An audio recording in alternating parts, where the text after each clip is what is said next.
어, 그리스도의 향기가 된다는 게 뭐냐? 오늘 그 내용을 좀 다뤄보려고 합니다. 그리스도의 향기가 된다는 것.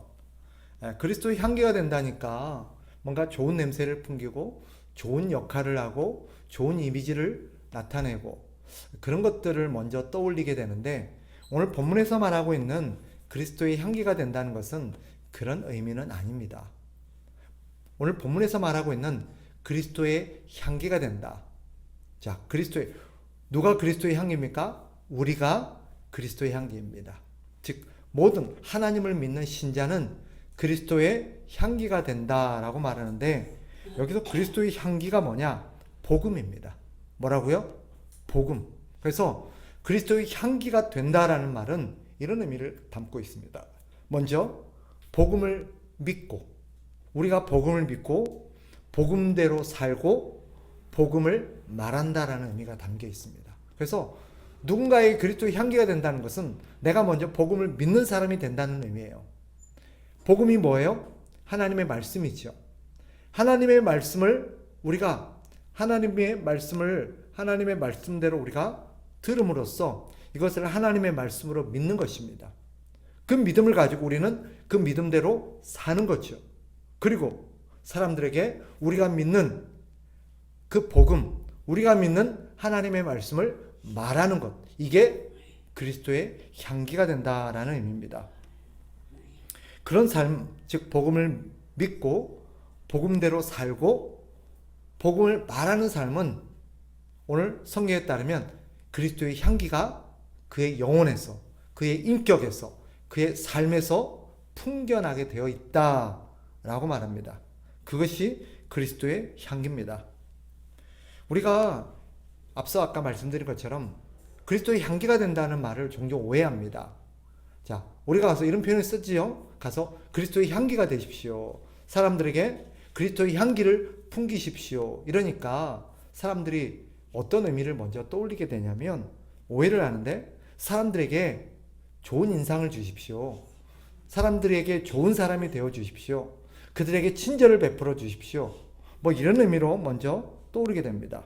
사람들이 좋아하는 냄새, 사람들이 좋아하는 인상, 사람들이 좋아하는 어떤 그런 모습들, 이런 것들을 먼저 떠올리죠.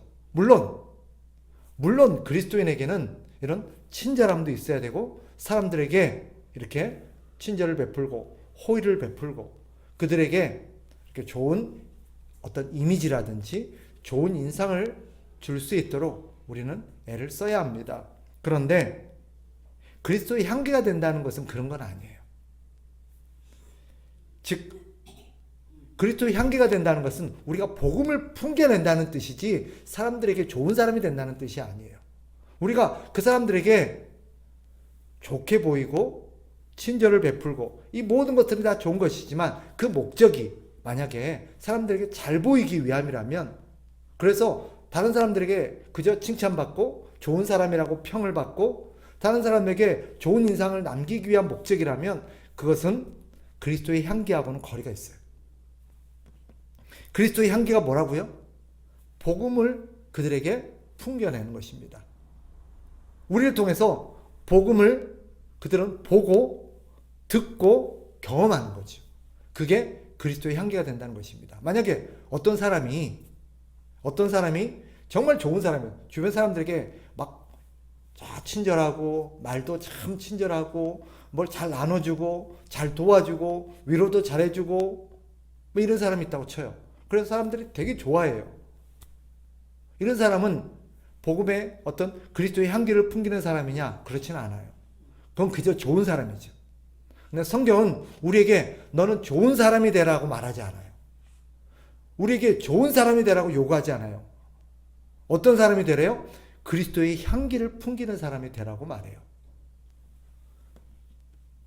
우리는 이것을 잘 기억해야 됩니다. 우리는 사람들에게 잘 보이고 사람들에게 좋은 인상을 주기 위해 사는 사람들이 아니에요. 우리는 무엇을 위해서 삽니까? 그들에게 복음을 풍겨내고 복음을 전하고 복음을 알려주기 위해서 살아갑니다. 17절에 보면 이런 말씀이 있죠. 보면 17절, 우리는 수많은 사람들처럼 하나님의 말씀을 혼잡하게 하지 아니하고라고 말합니다. 하나님의 말씀을 혼잡하게 하지 말라라고 말하죠. 하나님의 말씀을 혼잡하게 한다는 게 뭘까요? 오늘 본문과 관련해서 의미한다면 이게 원래 혼잡하게 한다. 이 말은 어떤 의미에서 나온 거냐면 포도주를 섞는다는 뜻입니다. 포도주에다가 물을 타는 거예요. 원래 순수한 좋은 포도주에다가 물을 타는 것입니다. 왜요? 양이 많아지게 하려고. 그래서 어떻게 하려고? 돈을 많이 벌기 위해서. 즉 뭔가 사람들에게 풍성하게 보이기 위해서, 많아 보이기 위해서, 그래서 사람들에게 뭔가 좋은 어떤 느낌, 좋은 이미지 이런 것들을 보여주게 하기 위해서 뭔가를 섞는 것, 이것을 오늘 말씀에서 말하는 혼잡하게 한다라는 뜻입니다. 이것이 오늘 본문에서 말하고자 하는 의미를 어떻게 담아냅니까? 이게 말하려는 게 뭐예요? 이것은 뭐냐? 진짜가 있는데 진짜를 그대로 보여주는 게 아니라 사람들이 좋아할 수 있도록 자꾸 섞는다는 거예요. 뭔가를 그냥 이대로 주면 사람들이 싫어할까 봐, 이대로 보여주면 사람들이 거부할까 봐 사람들이 좋아하는 건 자꾸 뭔가를 섞는 거예요. 그게 혼잡하게 하는 거예요. 즉 진짜 복음에다가 거짓 복음을 섞는 거지요. 복음은 우리에게 예수님이 누구인지를 말해주고 예수님을 믿으면 무슨 일이 일어나는지를 우리에게 보여줍니다. 그런데 순수하게 사람들에게 예수님을 믿으십시오. 그런데 여러분, 예수님을 믿으면 무슨 일이 벌어져요? 행복한 일만 생길까요? 아니면 예수 믿고 나면 고난도 일어날까요? 고난도 생깁니다. 예수님 믿으면 좋은 일만 일어납니까? 안 좋은 일도 있습니까? 안 좋은 일도 있어요. 오히려 예수님은 예수 믿고 나서 우리에게 어떤 삶을 요구해요? 좁은 문으로 들어가라. 자기 십자가를 지고 나를 따르라. 오히려 고난의 길을 걸으라고 우리에게 요구합니다. 그런데 생각해 봅시다. 사람들에게 예수 믿으십시오. 그리고 나서 예수 믿으면 막 십자가를 져야 되고요. 고난도 받아야 되고요. 예수 믿으면 희생하고 헌신하고 양보하고 그래야 됩니다. 그럼 믿을까요? 아무도 안 믿죠. 그러니까 이대로 전하면 사람들이 싫어할 것 같아요. 그래서 어떻게 합니까? 거기다가 뭔가를 섞어요. 사람들이 좋아할 만한 것. 뭐죠? 예수 믿으면 자식이 잘 되고 사업도 잘 되고 건강하고 아프지도 않고 행복하고 부자가 되고 나가도 복을 받고 들어가도 복을 받고 이런 얘기를 한단 말이에요. 이런 말이 성경에 없는 것은 아니지만 사실 진짜 복음이 우리에게 말하려는 중요한 내용들은 싹 빼고 다른 것들을 거기다 첨가하는 거예요. 가짜 복음이죠. 오늘 본문에서 말하는 혼합된 혼잡한 복음인 거죠. 오늘날 세상에 이런 거짓 복음, 거짓 향기가 판을 치고 있습니다. 그것은 오늘 본문이 말하는 진짜 그리스도의 향기가 아닙니다. 그것은 사람들을 위해서 고안해낸 가짜 향기입니다. 사람들은 그 냄새를 맡고 좋아할지 모르지만 하나님은 그 향기를 맡고 기뻐하지 않습니다. 가짜라고 말합니다. 하나님이 원하시는 게 아니에요. 참된 향기는 무엇입니까? 진짜 그리스도의 향기는 무엇입니까? 오늘 17절 후반부에 말하죠. 다시 보세요. 17절 우리는 수많은 사람들처럼 하나님의 말씀을 혼잡하게 하지 아니하고 그 다음 곧 순전함으로 하나님께 받은 것 같이 하나님 앞에서와 그리스도 안에서 말하노라. 무슨 말이에요? 우리가 전하는 진짜 복음은 사람들이 원하는 뭔가를 섞는 것이 아니라 하나님께 받은 것, 하나님이 말씀해 주신 것, 그걸 그대로 사람들에게 알려주는 거예요. 예수님과 하나님께서 우리에게 말씀해 주신 그대로 뭔가를 섞지 않고 혼합하지 않고 그것을 그대로 사람들에게 알려주는 것. 그게 진짜 복음이고 그게 진짜 그리스도의 향기다라고 말합니다. 왜 그렇게 해야 됩니까? 왜 그렇게 해야 되죠? 그래야 진짜 그리스도의 향기가 돼야 그 향기로 말미암아 우리는 하나님께서 우리에게 기대하시는 역할을 할 수 있는 거예요. 그 역할이 뭘까요? 우리의 향기는 사람들에게 두 가지 반응을 나타냅니다. 하나는 그 향기를 맡고 생명을 얻는 사람이 있는가 하면 그 향기를 맡고 죽음에 이르는 사람도 있습니다. 무슨 말입니까? 누군가는 그 향기를 맡고 진짜 복음의 향기를 따라서 주님께로 나옵니다. 그리고 예수님을 영접하고 그 길을 기꺼이 따라갑니다. 그런 사람은 어떻게 됩니까? 생명을 얻게 됩니다. 그러나 어떤 사람은 우리의 진짜 복음을 듣고 그럼 나 안 할래. 난 그렇게 살고 싶진 않아. 나는 싫어. 라고 거부하는 사람들이 있다는 거예요. 그 거부한 사람들은 어떻게 돼요? 죽음에 이르게 됩니다. 심판에 이르게 되죠.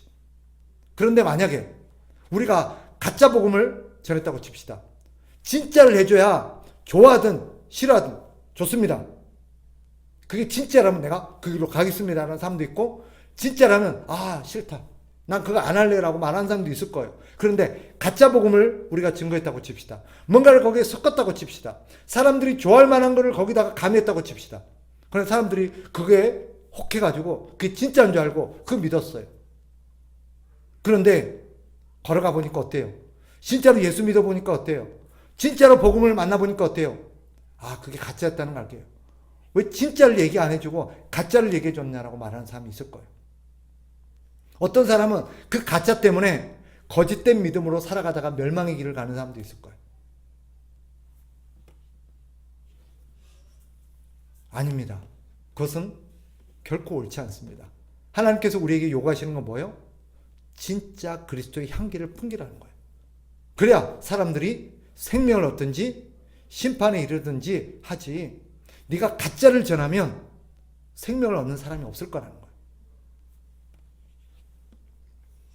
바울은 말합니다. 누가 이 일을 감당하랴? 누가 이 일을 감당하랴? 무슨 말입니까? 이거는 감당하기 쉬운 일이 아니라는 것입니다. 진짜 복음을 믿고 복음대로 살고 복음을 말하는 것은 쉬운 일이 아니에요. 왜? 사람들이 싫어하니까. 사람들이 배척하니까. 그런데 성경이 뭐라고 말합니까? 우리가 그 일을 해야 된다라고 말합니다. 그게 우리예요. 우리가 해야 될 일이라고 말합니다.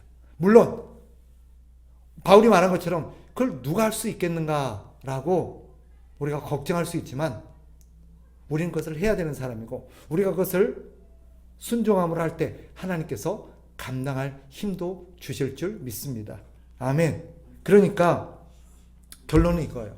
어떻게 하라는 거죠? 사람들이 좋아할 만한 사람이 되지 말라는 거예요. 사람들이 좋아할 만한 냄새를 풍기지 말라는 거예요. 사람들이 좋아할 만한 행동을 하지 말라는 거예요. 우리는 그것을 위해서 사는 사람이 아니라는 거예요. 우리는 무엇을 위해서 살아야 됩니까? 진짜 복음을 보여주고 복음을 말해주는, 무엇이 옳은지 무엇이 진짜인지를 보여주는 그런 삶을 살아야 된다라고 말합니다. 왜 우리가 그렇게 해야 됩니까? 우리가 그렇게 할 때 진짜 우리의 복음을 듣고 생명으로 나오는 사람, 생명으로 따라오는 사람들이 생겨난다는 것입니다. 힘든 일이지만, 어려운 일이지만, 여러분, 사람들이 듣기 좋은 말을 하지 마시고 사람들이 들어야 될 말을 해주십시오. 진짜를 말해 주십시오. 예수 믿으십시오. 예수 믿으면 고난도 있을 수 있지만, 때때로 우리가 바른 길을 가다 보니까 힘든 것도 있지만 그게 진짜 생명의 길입니다. 그 길 끝에는 진짜 생명과 진짜 복이 기다리고 있습니다. 그러니 예수님을 믿고 생명으로 나오십시오라고 우리가 말할 수 있어야 될 줄 믿습니다. 우리가 그런 믿음으로 진짜 복음을 보여주는 저와 여러분 되시기를 주님의 이름으로 축복합니다. 아멘. 오늘 말씀을 생각하며 우리 찬양합시다. 우리 하나님을 신뢰합시다. 우리는 복음을 진짜 그대로 전하면, 성경 말씀 그대로 전하면 사람들이 진짜 들을까? 사람들이 진짜 믿을까? 사람들이 그것을 받아들일까라고 생각하지만 착각하시면 안 돼요. 우리는 그 사람들을 구원할 책임이 있는 게 아니라 그 사람들을 믿게 할 책임이 있는 게 아닙니다. 우리는 전할 책임이 있는 거죠. 우리는 진짜를 전하면 믿게 하시는 분은 누구십니까? 하나님이십니다. 그를 받아들이게 하시는 분, 그를 믿고 따르게 하시는 분도 하나님이십니다. 하나님이 그렇게 하실 줄 믿고 우리는 믿음으로 살아가는 저와 여러분 되시기를 주님의 이름으로 축복합니다.